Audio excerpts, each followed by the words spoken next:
Bonjour à toutes, merci d'être là. Je ne m'attendais pas à avoir une salle aussi complète, donc vraiment je vous remercie. Donc moi je m'appelle Marie-Paule Cazot et je suis la fondatrice de Mes propres choix. Donc choisir, c'est exister. Qu'est-ce que ça veut dire? Nous avons environ 60 000 pensées par jour. Le poids de nos pensées est le résultat direct de notre quotidien, de ce que nous faisons, de nos comportements et de comment nous agissons. Je vais respirer 5 minutes parce que je suis hyper stressée en fait. Comment? Ouais, c'est... Ok. J'ai fait mon mind mapping pour ne pas me perdre. Nos pensées influencent nos émotions et nos comportements. Avec ces pensées, il faut savoir que chaque pensée que vous avez tous les jours, plus de la moitié sont les mêmes que la veille. Si je vous parle, un petit hamster qui tourne dans sa roue, ça vous dit quelque chose? Eh bien, vos pensées, c'est pareil. Ça veut dire quoi? Ça veut dire que quand vous avez des pensées négatives, quand vous êtes contrarié par un sujet, quand vous avez un problème, eh bien, vous allez le tourner sans arrêt, sans arrêt, sans arrêt. C'est pourquoi vous ne trouverez pas de solution tant que vous ne prendrez pas du recul, tant que vous ne changerez pas cette pensée ou cette manière de voir les choses.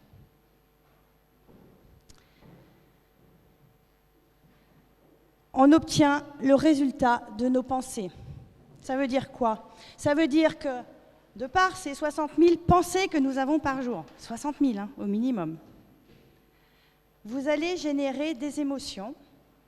Ces émotions vont générer des comportements et en fonction de ces comportements, vous obtiendrez des résultats et vous conforterez ou pas vos croyances. Typiquement, vous avez une pensée négative, vous allez générer une émotion désagréable qui va générer un comportement et forcément qui va engendrer un résultat. Essayez de vous rappeler un moment où vous êtes disputé avec votre chéri. Voilà. Typiquement, l'émotion, elle n'était pas agréable et le comportement, vous allez continuer à vous enfermer dans ce schéma de dispute plutôt que de trouver. Et donc le résultat, ça peut aboutir jusqu'à une séparation, que ça soit. Alors je parle de couple, mais c'est pareil dans la vie professionnelle. Et tant que vous ne changerez pas la pensée, vous ne changerez pas ce circuit.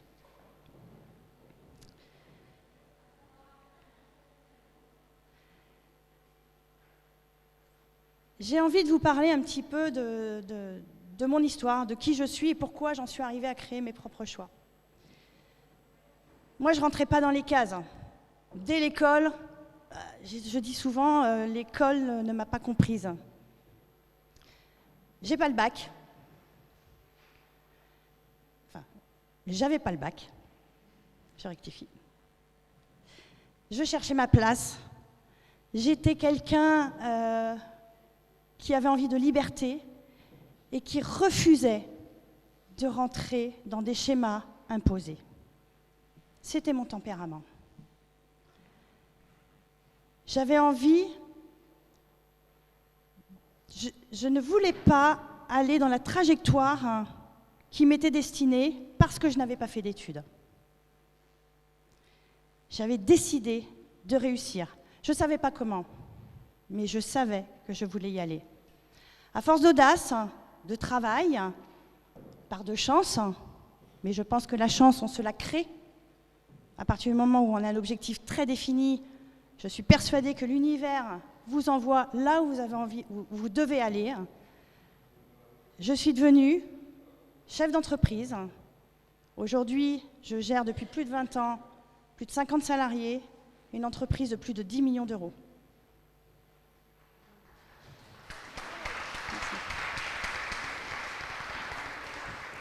À 45 ans, j'ai eu première réflexion sur moi-même. Alors pour ne pas vous mentir, elle est arrivée à 40 ans. Ça a commencé à émerger à 40 ans.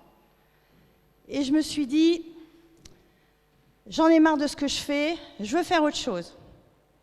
Mon mari, très bienveillant, m'a dit, je te verrai bien dans l'immobilier. Il m'a vu tourner en rond pendant 3 mois, il ne m'a pas supporté en fait. Donc il m'a dit, je te verrai bien dans l'immobilier. J'ai dit, ok, allons-y.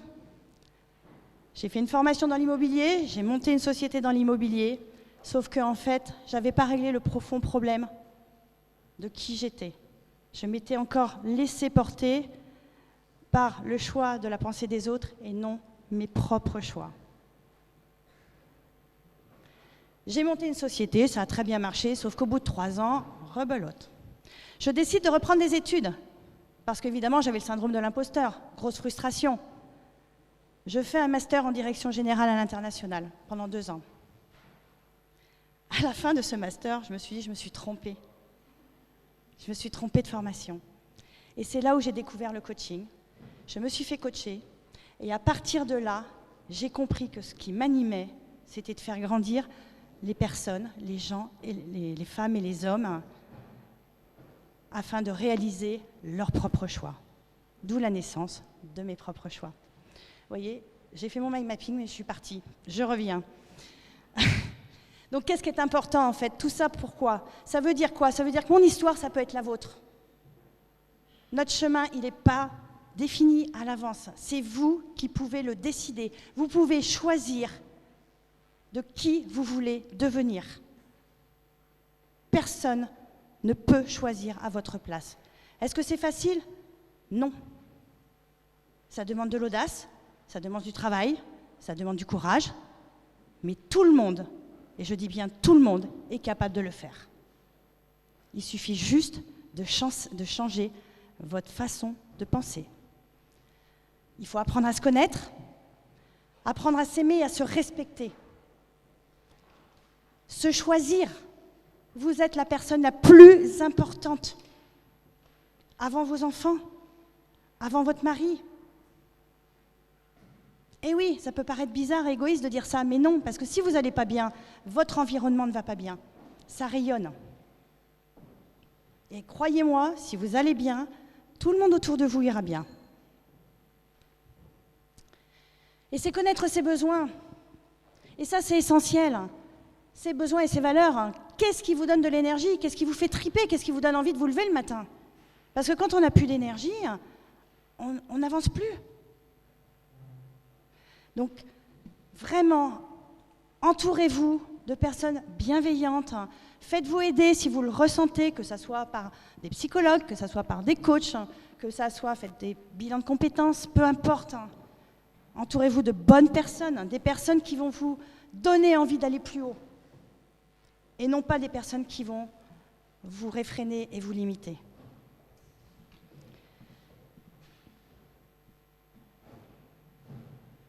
Apprendre à dire non, moi, c'est ce qui est devenu ma force. Dire non aux autres, c'est se dire oui à soi. Et je vous le redis, quand vous dites non, vous vous dites oui à vous-même, à ce que vous ressentez, à ce que vous avez envie. Et en aucun cas, c'est être égoïste. Parce que j'entends souvent, quand je coach les gens, bah oui, mais quand je dis non, en fait, ça leur fait du mal. Bah ouais, mais toi? Et toi?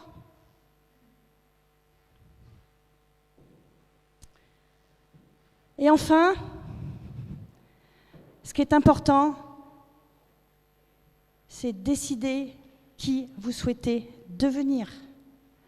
Sachez que le cerveau a horreur du vide. Si vous ne savez pas où vous allez, vous irez nulle part.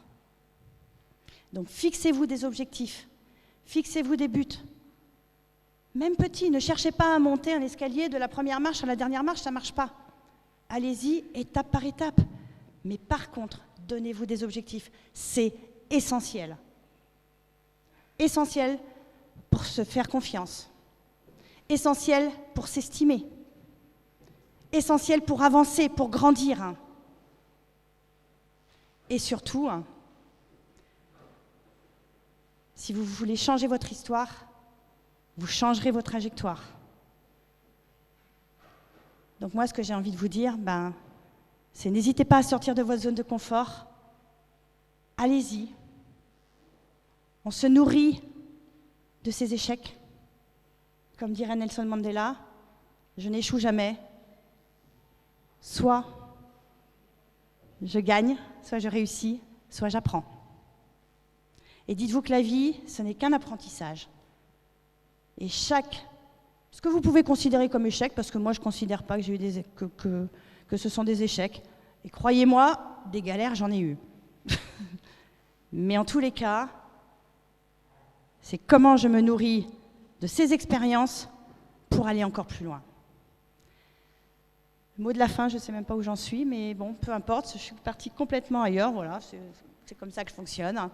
En tous les cas, soyez vous-même, soyez authentique, pensez librement et faites vos propres choix.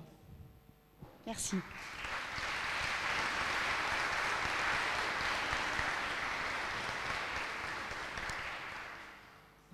Est-ce qu'il y a des questions?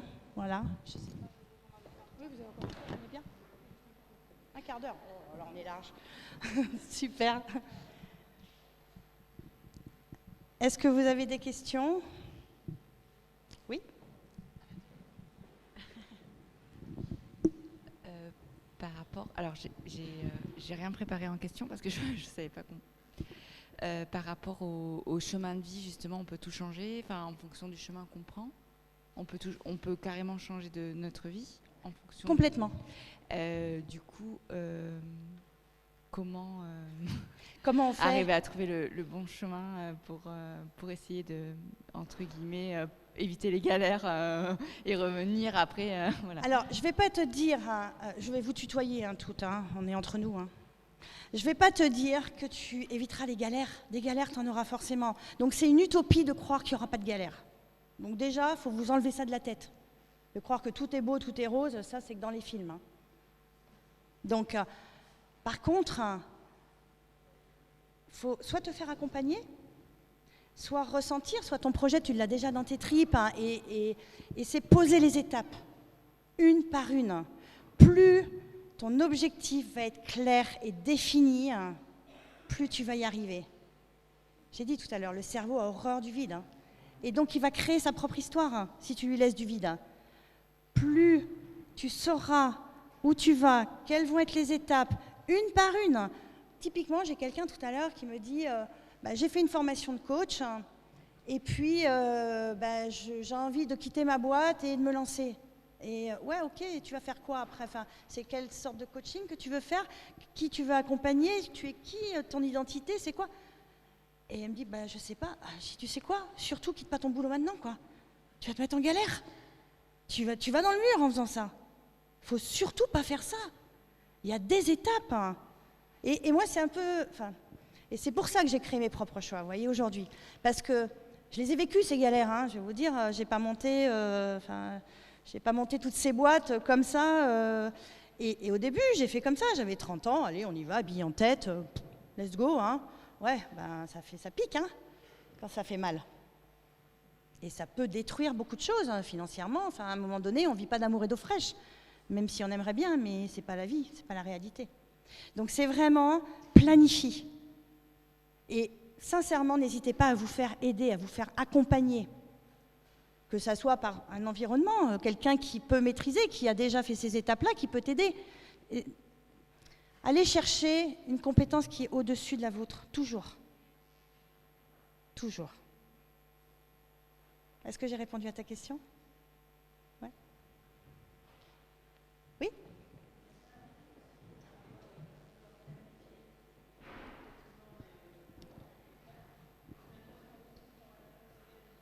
Alors, planifier les choses, elle me demandait s'il n'y avait pas un risque de planifier les prochaines étapes et d'être toujours dans la planification. Planifier permet de rassurer. Par contre, ça ne veut pas dire que tout ce que tu auras planifié va se faire comme tu l'auras planifié. Donc, Comment? Ouais. Et de ne pas passer à l'action. Eh oui, mais c'est-à-dire que c'est là où il faut trouver le milieu. C'est-à-dire que moi, je ne dis pas qu'il faut tout planifier. Je dis qu'il faut avoir un objectif. C'est-à-dire, je ne te dis pas qu'il faut planifier ta vision à 5 ans. Ça dépend où tu en es, ça dépend d'où tu pars, en fait. Si tu pars de zéro, bah déjà, si on planifie 1 an, c'est vachement bien. Tu vois ? Après, tout dépend d'où tu pars. Moi, quand je coach des chefs d'entreprise, des dirigeants, on va planifier le business à 5 ans. On ne va pas planifier à 1 an. Parce que voilà, c'est trop risqué pour le coup. Mais si tu pars de rien, enfin de rien, attends, je m'entends. Si tu pars de tes salariés, tu veux monter ta boîte, bah déjà, on va planifier à 1 an. Tu vois ? Et ok, pourquoi tu veux faire ça ? Quel est l'objectif ? En quoi ça t'anime ? Quelles vont être les ressources ? Parce qu'en fait, on a des ressources en soi qu'on ne soupçonne même pas. Par contre, ce qui est très très important, c'est de comprendre que tout ne se fera pas comme on l'aura planifié. Donc, c'est d'être agile et de ne pas rester figé. C'est ah non, attends, j'ai planifié ça, donc je reste là-dessus, quoi. Non, faut savoir naviguer dans les eaux troubles. C'est ok ? Merci.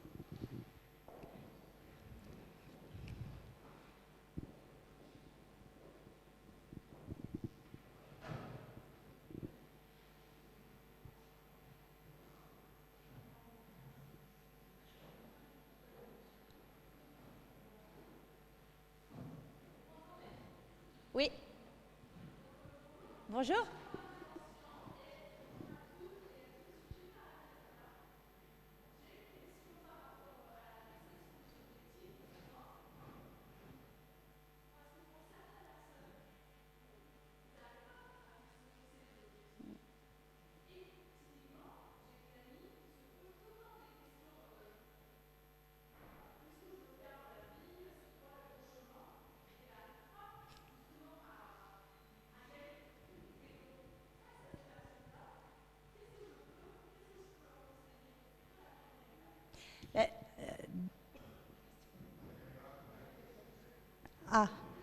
Donc, quelle est la prochaine étape quand une personne n'arrive pas à passer à l'action, en fait ? Quelle est la première étape, finalement, pas la prochaine, quelle est la première étape quand la personne n'arrive pas à se poser ces questions, à passer à l'action, pardon.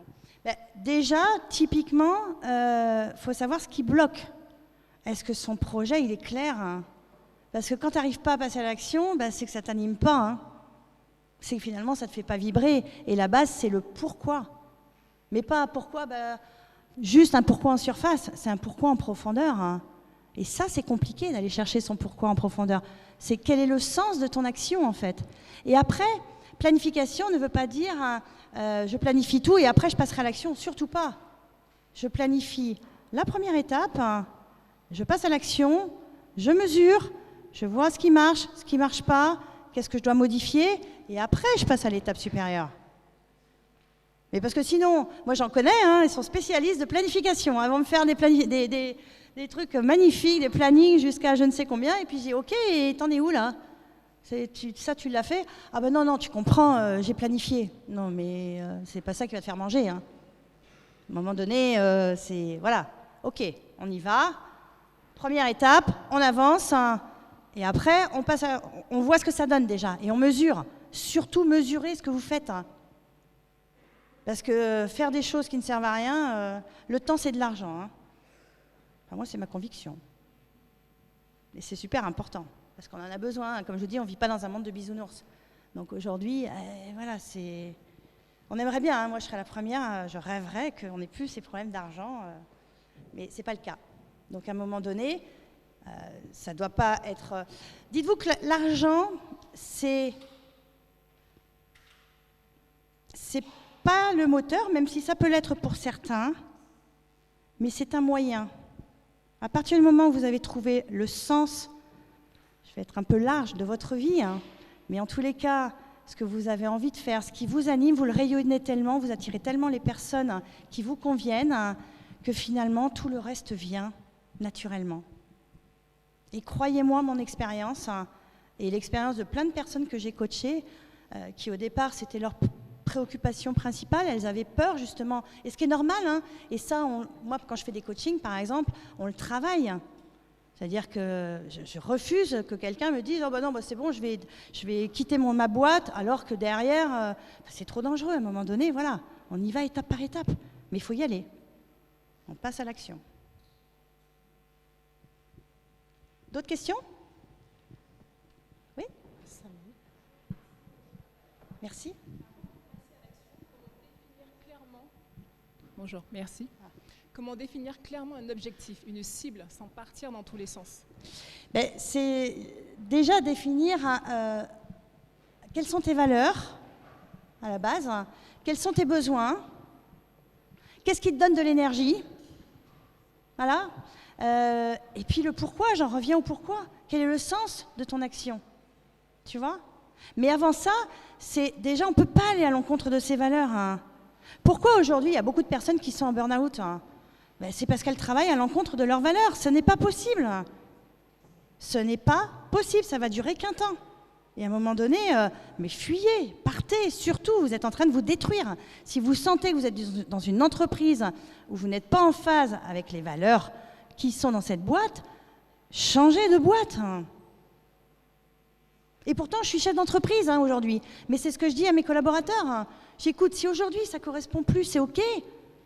C'est OK, c'est comme ça, c'est la vie d'une boîte. À un moment donné, parce que les valeurs, on a des valeurs fondamentales et principales, mais ça évolue. Ça évolue en fonction de l'âge, on n'a pas les mêmes... On n'est pas animé par les mêmes choses à 20 ans qu'à 50 ans. Hein. Et je vous le dis, j'ai passé 50 ans. Vous pouvez le dire, ça ne se voit pas, mais je les ai. Est-ce que j'ai répondu à ta question? Oui? Il y a d'autres questions? 5 minutes. 5 minutes, il nous reste 5 minutes, donc s'il y a des questions, n'hésitez pas. Je teste en même temps.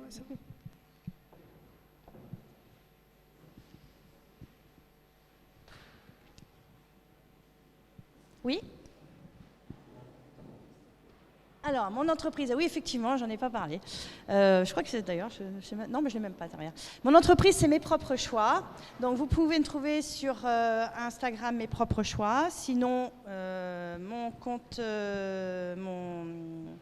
mon site internet, pareil, Mes Propres Choix. J'ai mis Mes Propres Choix partout. Et sur LinkedIn, Marie-Paul Cazot.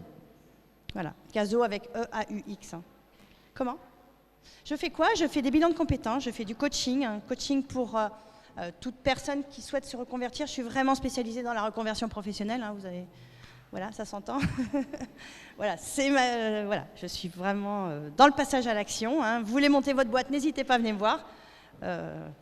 Et puis, je fais aussi des bilans de compétences dans la reconversion de carrière, voilà, pour voir ce qui vous anime justement, hein, ce qui vous fait vibrer. Hein. Et je fais aussi des formations, je suis aussi formatrice en process communication. Voilà. Et puis différentes choses. Et j'ai créé, donc Mes Propres Choix, on est en physique aujourd'hui, j'ai créé un concept hein, avec, où je propose aussi des ateliers. Alors, je vous avouerai que je suis un peu à la ramasse parce que je me suis fait un peu déborder par tout ça. Mais il y a aussi des ateliers pour travailler le corps et l'esprit, hein, parce que ça me paraît important de travailler les deux, d'avoir l'équilibre entre la vie pro et la vie perso. Et surtout, écoutez votre corps, écoutez les signaux de votre corps. Il vous parle avant votre cerveau, hein, sachez-le. Donc, moi, je fais du coaching, du bilan de compétences, de la formation. Vous avez tout sur mon site. Ah oui, c'est une prestation à part. Oui. C'est une prestation à part, oui. Non, pas forcément. Non, non, non. Non, non. On est sur deux domaines vraiment différents. Le coaching, on va aller travailler ce qui vous anime, en fait. Hein. On va aller travailler... pas...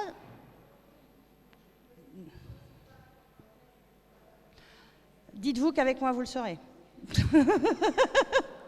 En fait, c'est deux choses différentes. Ça peut être complémentaire. Vous pouvez faire un bilan de compétences et après travailler un coaching en profondeur. D'accord? Parce qu'on va aller voir dans le bilan de compétences, enfin moi pour ma part dans le bilan de compétences, je vais déceler ce qui bloque. D'accord? Et le coaching va vous aider à passer à l'action. Alors que le bilan de compétences, c'est un constat en fait. Voilà. On va faire des tests de personnalité, c'est qui vous êtes, quelles sont vos compétences transférables. C'est très normé le bilan de compétences, hein. C'est voilà, les certificats Calliope, donc c'est très très normé. Mais voilà, c'est quelles sont les compétences qui vous animent, etc. Voilà. C'est bon? Alors, le CPF pour le bilan de compétences hein, et le coaching, c'est de l'autofinancement. Ouais. Merci Marie-Paul. On va devoir s'arrêter là. Merci beaucoup, merci à toutes.